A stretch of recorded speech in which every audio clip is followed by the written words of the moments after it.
Seminggu belakangan ini, kalau kita perhatikan market, sektor konsumer mulai menunjukkan kenaikan harga saham yang cukup signifikan di tengah gejolak inflasi dunia dan ancaman kenaikan suku bunga. Saham-saham big cap seperti ICBP, INDF, Unilever, Mayora, dan KLBF, seminggu terakhir bisa kita lihat harga sahamnya naik cukup signifikan ya. Khususnya Mayora nih, yang 5 hari terakhir aja harga sahamnya udah naik sampai 17%. Apakah ini tanda-tanda rotasi sektor sedang terjadi nih di market? Nah, kalau kita tertarik buat beli saham konsumer, saham apa aja sih pilihannya yang masih murah dan berfundamental bagus tentunya?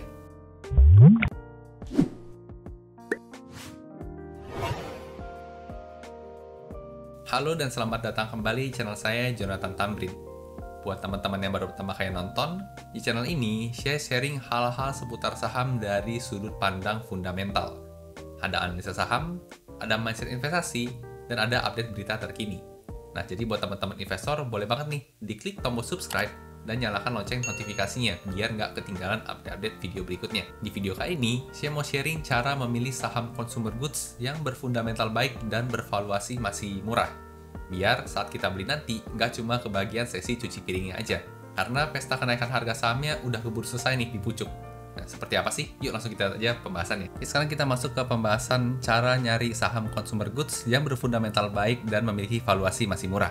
Nah, di video kali ini saya menggunakan data dari file RDFA ya, atau singkatan dari Rekap Data Fundamental Emiten, yang update kuartal 1 tahun 2022. Jadi memang file RDFA ini adalah merupakan file Excel yang saya kelola sendiri ya. Sudah ada 650-an saham yang sudah submit laporan keuangan kuartal satunya. Dan ini mau saya gunakan buat kita analisa mencari saham consumer goods yang berfundamental baik dan masih murah. Jadi memang di Excel ini saya udah rekap cukup lengkap ya untuk data 5 tahun terakhir hampir semua emiten, dari harga saham, revenue, gross profit, dan sebagainya sampai hitungan valuasinya juga di belakang. Nah, sekarang kita mau coba compare saham-saham yang ada di sektor consumer goods ya. Nah, ini kita masuk ke yang komparasi. Nah, di sini ada beberapa saham yang mau saya bandingkan ya. Untuk consumer goods, seperti yang kita tahu ada saham ICBP ya. ICBP. Lalu ada INDF ya, induknya. Lalu kemudian ada Mayora, ada Unilever, kemudian ada KLBF ya. Di sini saya sebutkan sebagai konsumer juga karena dia menjual obat yang jadi bahan konsumsi masyarakat. Lalu kemudian ada AISA ya, yang lebih ke small cap, sahamnya bukan big cap. Lalu kemudian nggak lupa juga ada Ultrajaya ya, susu ULTJ. Lalu kemudian ada Garuda Food ya, Good. Ada juga HMSP ya, rokok juga bagian dari consumer goods ya, menurut saya. Ada GGRM juga ya. Nah, di sini. Nah, di sini langsung kita bisa bandingkan 10 emiten consumer ya. Nah, di sini kita mau lihat kira-kira saham mana sih yang punya fundamentalnya cukup kuat gitu ya. Yang bertumbuh, lalu kemudian secara valuasi juga masih murah. Ini coba kita lihat dulu dari sisi revenue ya. Mungkin langsung lihat persentasenya aja nih. Nah, ini untuk data yang di sini adalah kuartal 1 yang disetahunkan ya. Jadi data di kuartal 1 dikali 4 biar bisa kita compare di tahun sebelumnya. Dan semua angkanya dalam miliar untuk angka rupiahnya di sini. Nah, kalau kita lihat untuk ICBP di sini persentase revenue-nya naik 21% ya dibandingkan tahun lalu. Ini yang di-annualize ya. INDF 11%, Mayora 9%, 10% Unilever, KLBF 7%, AISA 18%, oke, ULTJ 11%, Good naik 26%, bagus. Lalu kemudian HMSP naik 6% dan GGRM turun 6% ya. Nah, di sini Good yang paling tinggi nih naiknya karena sudah di-highlight hijau secara otomatis. Nah, dari revenue bagus ya bertumbuh semua, cuma memang yang agak kecil itu adalah HMSP, GGRM ya, ini minus, dan KLBF hanya 7% aja. Oke, dari revenue oke. Nah, kemudian untuk yang gross profitnya, kenaikan yang unggul itu di AISA ya, dia naik 28%. Untuk operating profitnya di sini yang unggul Unilever. Dan yang terakhir untuk net profitnya di sini yang unggul masih Unilever ya. Ini menarik ya, padahal Unilever ini kan big caps ya, perusahaan besar, tapi dia dari secara kinerja net profitnya itu kenaikannya lebih tinggi dibandingkan emiten-emiten yang small cap ya. Ada yang small cap, mid cap, malah kalah nih sama si Unilever yang sudah big cap. Nah, yang menarik sini coba kita lihat ya untuk net profitnya. Untuk AISA ada yang ternyata dia turun nih 700% nih. Jadi cukup aneh ya, revenue naik, tapi dia net profitnya turun gitu. Kemudian juga untuk Ultrajaya, dia revenue-nya sempat naik, tapi ternyata setelah dikurangi beban-beban dan administrasi, ternyata malah minus nih net profit-nya. Untuk Good juga ya, dia minus 12% net profit-nya, GGRM malah minus 23%. Nah, tentunya kita mau cari perusahaan yang berkembang ya, jadi yang kinerja keuangannya itu meningkat, bukan menurun. Jadi dari 10 saham ini sih, kalau kita lihat dari profitabilitasnya ya, AISA ini agak kurang ya, cukup kurang bagus, karena dia net profit-nya minus, jadi sini kita hapus aja. Lalu kemudian untuk ULTJ juga dia meskipun terkenal bagus ya, tapi net profitnya berkurang. Saya nggak terlalu prefer, saya lebih prefer yang kinerjanya meningkat. Jadi ULTJ juga saya cut dulu ya. Good juga nih ya, minus 12%. GGRM juga nih, minus 23%. Nah, tersisa tinggal ICBP, INDF, Mayora, Unilever, KLPF, dan HMSP. Nah, di sini yang secara profitability-nya cukup oke ya, meskipun ini ada yang kecil-kecil juga, tapi ntar coba kita lihat ke bawahnya lagi ya. Nah, selanjutnya di sini neraca ada aset ya. Untuk HMSP tertinggi nih, karena dia naik 13%. Untuk hutangnya yang bagus adalah Unilever nih, karena dia berkurang ya, 5%. Yang lainnya nambah-nambah. Mayora malah nambah 22% nih, jadi cukup gede nambah hutangnya. Nah, untuk ekuitasnya yang nambah cukup bagus adalah Unilever juga nih, dia naik 48% nih. Kenceng banget dibandingkan dengan sisa emiten yang lainnya. Nah, selanjutnya gimana dengan laporan arus kasnya? Ada cash flow from operation. Di sini kita mau cari angkanya yang positif ya. Karena kalau angkanya positif berarti lebih banyak uang yang masuk nih dibandingkan uang yang keluar di tahun itu. Nah, di sini kita bisa lihat angkanya pada positif semua di laporan kuartal 1 terakhir. Nah, tapi kalau kita lihat di sini ternyata HMSP dia minus sendiri ya angkanya ya. Berarti artinya lebih banyak uang yang keluar dibanding uang yang masuk. Meskipun secara net profit tadi tercatat meningkat ya, tapi dia ternyata lebih banyak uang yang keluar. Nah, ini saya nggak terlalu prefer, jadi kita coba hapus juga nih yang HMSP. Kita perkecil lagi ya scope-nya. Nah, setelah dihapus, maka hijau-hijaunya akan menyesuaikan ya. Dia akan mencari lagi mana yang terbaik di antara yang tersisa. Nah, ini untuk laporan arus kas, kita lanjut lagi ke bagian gross profit margin, operating profit margin, dan net profit margin yang disetahunkan. Di sini kita bisa lihat Unilever menang telak ya. Dia tiga-tiganya angkanya hijau nih, paling bagus di antara sisa yang lain. Oke, berarti dari segi fundamental bisa dilihat kalau Unilever ini kuat nih, dan bagus gitu ya dari sisi kinerja fundamentalnya. Selanjutnya gimana dengan ROE-nya nih, return on equity. Nah, Unilever juga dikenal punya ROE yang lebih dari 100% ya. Jadi memang ekuitasnya itu dibandingkan hutang memang lebih gede utangnya, tapi karena memang punya nama brand yang besar, jadi dia cukup dipercaya. Nah, untuk ROE yang menang Unilever, dan untuk ICBP juga nggak jelek sebenarnya ya, angkanya 21%, INDF juga double digit ya, 18%, Mayor dia agak kecil ya, 11%, dan KLBF 16%. Lalu kemudian dari sisi rasio hutang, yang paling kecil ada KLBF ya, hanya 0,24, yang artinya KLBF ini akan susah untuk default ya, atau bangkrut, karena dia hutangnya kecil sekali. Dilunasin sekarang pun juga bisa. Di sini yang cukup gede adalah Unilever, ICBP yang 1,7-an nih angkanya lumayan gede, Mayora di bawah 1 nih masih bagus, INDF cukup gede juga nih di atas 1,8. Jadi nanti teman-teman bisa mempertimbangkan nih kira-kira mau ngambil resiko seberapa besar gitu ya kalau kita lihat hutangnya. Oke, jadi bisa dilihat untuk 5 saham ini masih cukup acceptable ya kalau kita mau invest uangnya. Nah, tapi sekarang kita mau lihat valuasinya nih, kira-kira di harga saham saat ini apakah tergolong murah, harga wajar, atau malah udah over value, tinggal tunggu turunnya aja. Nah, sekarang kita masuk ke rasio valuasi, yang terkenal ada PBV ya. PBV di sini bisa dilihat ICBP angkanya udah di 3, INDF di 1,2, Mayora di 3,9, UNVR di 29,82, ini mahal banget ya, 29,82, dan Kalbe Pharma di 3,96. Nah, kalau dilihat semua angkanya di atas 1 ya wajar karena ini perusahaan yang terkenal bagus, jadi memang divaluasi agak mahal gitu ya oleh market. Nah, untuk PBV ini akan lebih baik kalau kita bandingkan dengan kinerja rata-rata 5 tahunan terakhir. Nah, ternyata ICBP ini 5 tahun terakhir angkanya di 4,12 nih PBV-nya. INDF di 1,51, Mayora di 5,7, Unilever ternyata pernah lebih mahal lagi, dan biasanya memang lebih mahal lagi ya, di 46,10 kali nih PBV-nya, mahal banget. Dan untuk KLBF ada di 4,29. Nah, sekarang kita mau coba bandingkan berapa persen terdiskon sih kalau kita bandingkan dengan kinerja 5 tahun terakhir nih PBV-nya.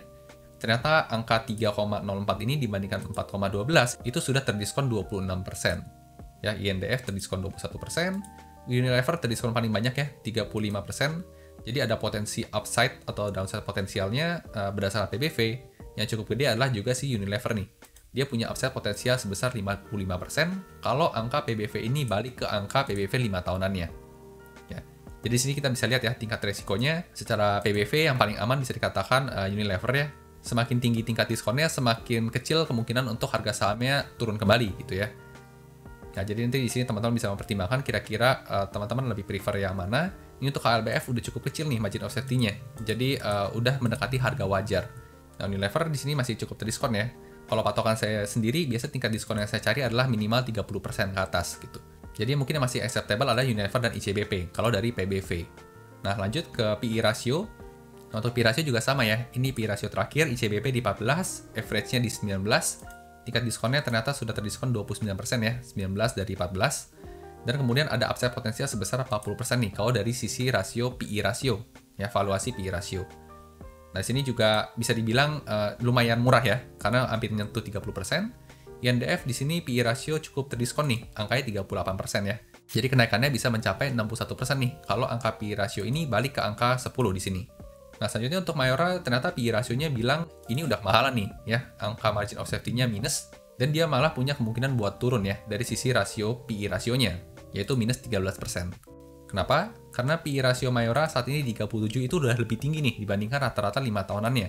Jadi bisa dibilang cukup riskan kalau entry Mayora di harga saat ini, menurut PE rasio. Lalu kemudian Unilever juga bisa kita lihat ya, ini juga cukup terdiskon, angkanya udah 30-an, dan Unilever ini dua-duanya konsisten ya, baik PBV maupun PE ratio menunjukkan hasil yang sama, bilangnya cukup terdiskon. Nah, terus yang terakhir KLBF ini, tadi PBV bilang diskonnya kecil, ternyata PE ratio juga bilang diskonnya kecil nih. Jadi sebenarnya bisa disimpulkan kalau KLBF ini tergolong harganya wajar nih di saat ini. Dan tentunya kan kita lebih prefer cari yang terdiskon ya, jadi beli Mercy di harga bajai gitu ya, kalau kata Pak Lokeng Hong. Nah, dari rekam ini nanti teman-teman bisa evaluasi sendiri deh, kira-kira lebih prefer yang mana gitu ya. Kalau saya pribadi mungkin akan lebih demen yang Unilever nih, karena lebih gede di sini tingkat diskonnya. Lalu pilihan kedua mungkin jatuhnya ke INDF nih, karena tadi fundamental kita juga lihat oke ya, dari sisi valuasi juga bilang cukup terdiskon. Jadi saya mungkin lebih demen yang INDF ini nih.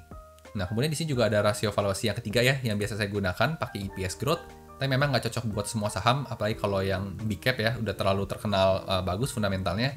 Tapi sini kita bisa lihat untuk INDF masih punya potensi upside yang cukup gede ya, 78% dengan tingkat diskonnya 44%. Jadi kalau disuruh milih dua, kalau ngelihat data ini, saya akan lebih pilih yang Unilever dan INDF nih teman-teman. Nah, mungkin sebagian kita ada penasaran ya, kok Mayora bagus tapi dia valuasinya bisa udah mahal ya. Nah, kalau kita mau lihat detilannya, kita juga bisa ke yang grafik historis di sini nih. Kita tinggal ketik aja Mayora. Nah, di sini bisa langsung kita lihat ya. Ternyata dari sisi net profitnya pergerakannya sempat 1,7 triliun, 1,9 triliun, 2 triliun, dia turun nih ke 1,1 triliun dan sekarang di 1,2 triliun untuk net profitnya. Jadi kalau buat saya sendiri kurang menarik nih karena masih belum balik ke kondisi sebelum pandemi. Terus geser juga ada bagian ekuitasnya ya, bisa kita lihat di sini ekuitasnya sedikit lebih tinggi dibandingkan hutangnya. Ada arus kasnya, angkanya. Lalu kemudian kalau kita ke bawah ya, ada juga ROE-nya nih. Nah, ROE-nya sekarang kita bisa lihat ternyata dia drop ya, Mayora ini di tahun 2022 ini setahun kan, dulu malah pernah 21%, sekarang tinggal 11%. Jadi saya nggak terlalu suka kalau kinerjanya menurun seperti ini. Nah, lanjut di bawah juga masih ada lagi. Nah, ini untuk PBV-nya ya, rata-ratanya di 5, sekarang di 3. Lalu kemudian untuk PE ratio-nya juga pergerakannya 5 tahun terakhir seperti ini, average-nya di 32, saat ini di 37. Makanya tadi bisa saya simpulkan, harga saham saat ini cukup kemahalan nih, kalau kita bandingkan dengan kinerja PE ratio-nya 5 tahun terakhir. Nah, coba kalau kita lihat Unilever ya, UNVR. Nah, Unilever bisa kita lihat ya, terakhir net profit di 8 triliun, sudah lebih baik dari tahun sebelum pandemi ya, 2019, dia sudah membaik. Lalu kemudian dari neracanya juga masih oke, kurang lebih konsisten seperti tahun-tahun sebelumnya. Untuk arus kasnya yang operation ya, warna biru angkanya positif semua, bagus, lebih banyak uang yang masuk. Lalu kemudian profitability marginnya normal ya, garisnya seperti ini bentuknya. Nah, kalau lihat seperti ini mungkin ROE-nya ya, dia sempat turun nih ke angka 127% aja. Jadi sempat tertingginya di 145, tapi kondisi saat ini hanya 127. Nah, ini mungkin jadi pertimbangan teman-teman juga ya. Nah, untuk rasio hutangnya malah menurun nih, bagus. Nah, lanjut ke bagian valuasinya tadi, average di 46, kondisi saat ini di 29. Jadi punya upside potensial ya, kalau kita lihat harga saat ini tuh terendah ya, menurut PBV-nya. Berdasarkan PE ratio-nya juga saat ini kondisi Unilever itu terendah juga nih, selama 5 tahun terakhir.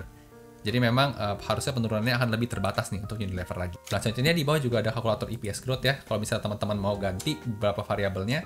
Contoh tadi INDF ya. INDF di sini. INDF punya margin of safety 44% dan upside potensial 78%. Tapi mungkin teman-teman mau lebih konservatif nih. Inflasinya mau ditinggiin. Nggak cuma 50% tapi 70% gitu. Lalu growth-nya dikecilin. Ya, ini juga bisa. Nah, dengan hitungan yang lebih konservatif sekalipun, INDF ini masih memiliki upside potensial sebesar 37% nih. Jadi berdasarkan metrik ini bisa dibilang cukup aman lah kalau kita entry di saat ini. Tentunya untuk analisa di sini konteksnya untuk investasi ya, yang nggak cuma seminggu atau sebulan doang, tapi mungkin hitungannya 1, 2, atau 3 tahun ke depan. Tentunya seperti biasa disclaimer dulu, tujuan dari video ini bukan untuk memberikan rekomendasi beli atau jual suatu saham ya. Jadi ini saya hanya sharing bagaimana cara saya biasanya untuk analisa saham. Saya memang biasanya compare dulu beberapa saham di sektor yang sama, lalu kemudian saya sortir ya, saya buang-buang beberapa. Yang menurut saya bagus, saya analisa lebih lanjut, lihat historisnya. Nah, tapi itu cara saya. Nah, kalau teman-teman mau beli atau jual suatu saham, baiknya teman-teman juga ngerjain PR sendiri nih, atau do your own research. Oke, jadi itu tadi hasil sharing analisa cara memilih saham consumer goods yang berfundamental baik dan masih murah. Nah, kalau teman-teman tertarik file Excel-nya, nanti saya taruh detailnya di kolom deskripsi di bawah ya. Jadi nanti bisa baca aja di sana. Nah, gimana nih teman-teman setelah mendengarkan penjelasan tadi, apakah jadi tertarik untuk melirik sektor consumer goods? Atau malah jauh-jauh dulu, masih belum siap nih, masih takut-takut? Tuliskan pendapat dan komentar teman-teman di kolom komentar di bawah ya, biar bisa kita diskusin lebih lanjut lagi. Suka video seperti ini? Jangan lupa di like dan bagikan ke teman-teman investor lainnya ya, supaya makin jago analisa sahamnya. Sampai jumpa di video berikutnya.